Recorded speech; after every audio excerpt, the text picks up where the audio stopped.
Welcome back to the Tommy Retro YouTube channel. Today we've got a project.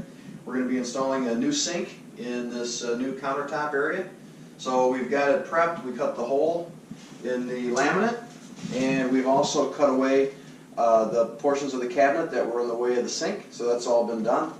We've got the new sink on the floor here. It's got an installation system. It's got some tracking and some bolts, and those are installed with the clips that hold it to the underside of the cabinet or the underside of the laminate. So those are installed.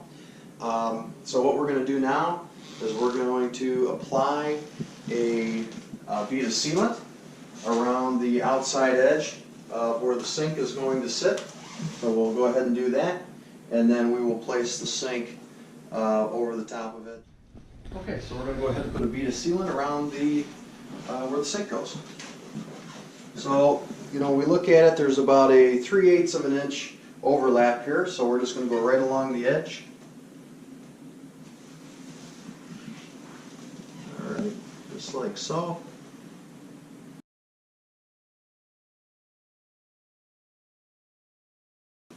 Alright, so we're using silicone, 100% silicone, kitchen and bath, clear. Again, silicone sealant. So we're just going right around the outside here.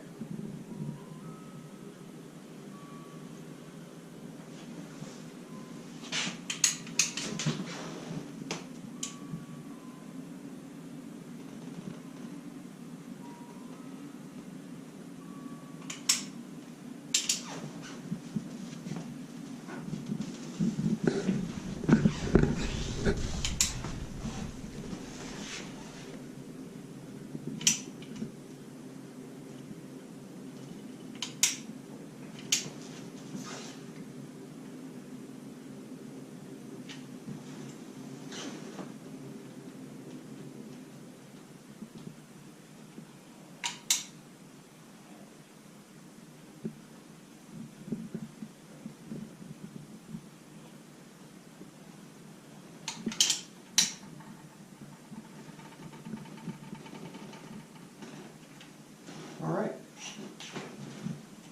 sealant is applied. Now we'll go ahead and set the sink. Okay, so we've got all the fasteners in the right places. Everything is turned the right way, so we're going to go ahead and put it in the hole. Pick up through the drain holes here. Lift up over the top.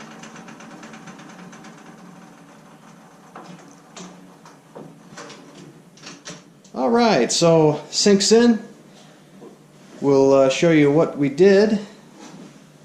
So in the last clip I was putting the fasteners on the bottom of the sink and setting it in place with that bead of silicone. So after I got it in place, I hand tightened everything and cleaned up all the silicone, you know, the excess, and then tightened everything down, made sure not to over tighten it.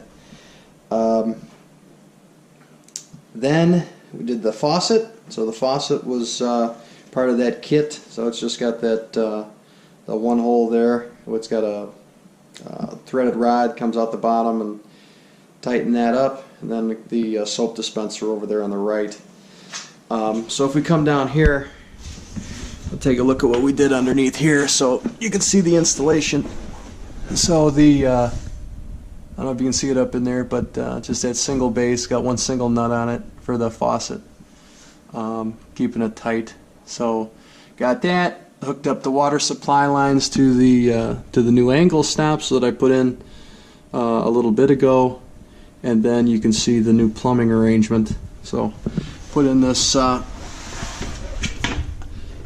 don't know what you would call that, like a dual 45 coupler of some sort. So it's got the 3 inlets there going to the 1.5 inch discharge into the wall. So use that for the the dual downspout setup, the dual P-trap setup, and then you've got the plug in the middle there for a clean out should you ever need it. But the whole deal came out pretty nice.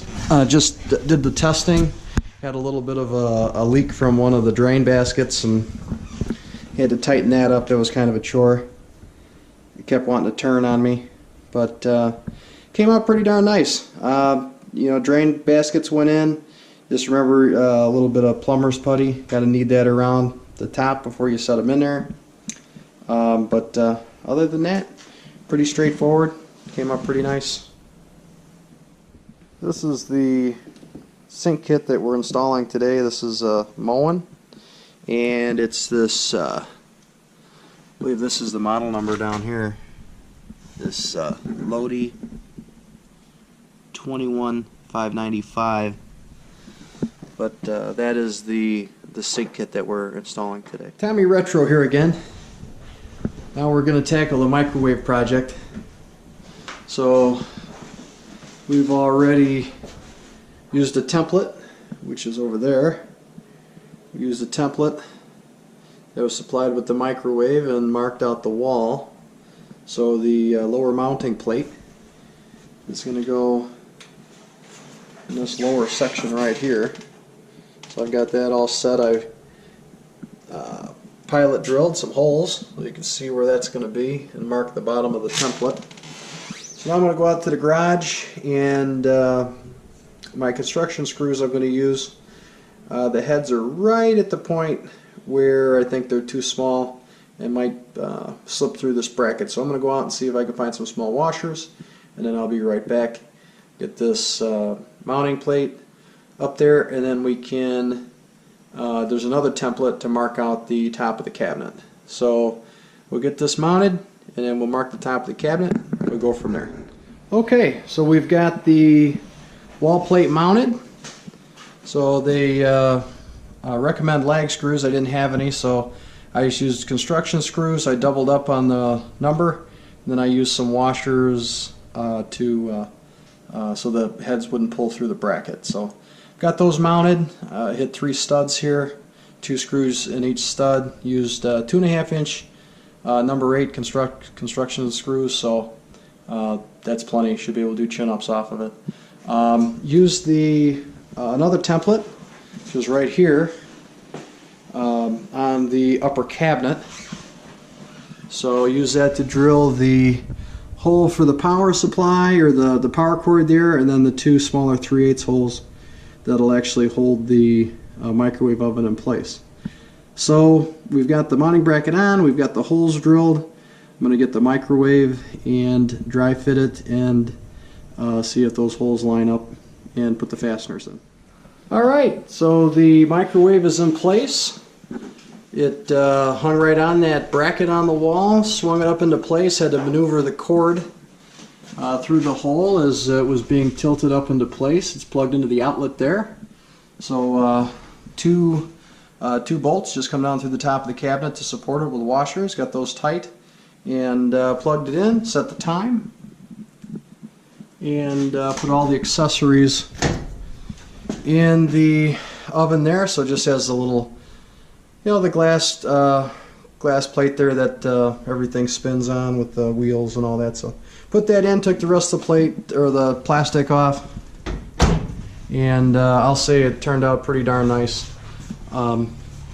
Definitely, I like Whirlpool mounting templates. Made it a breeze to install, and like I say, it came out really nice. So next project is going to be the floor. Get the floor finished, and then I'll be able to bring in the matching range oven combo.